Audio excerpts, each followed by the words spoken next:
How to create a new file or folder in cPanel File Manager. Log into your cPanel account. You will be on this page. Now go to Files section and click on the File Manager. There is a list of directories where you can create your file. To create a file within public HTML directory, click on the public HTML directory and open it in the adjoining window. You can see the public_HTML directory is open now. Now click on +File to create a new file. Enter the name without quotes of the file with extension and click on Create New File.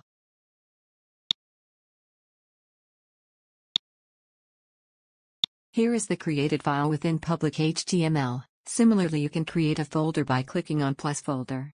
Just keep in mind while naming a file or a folder that you should not use quotes in name of the file or folder. Thank you for watching.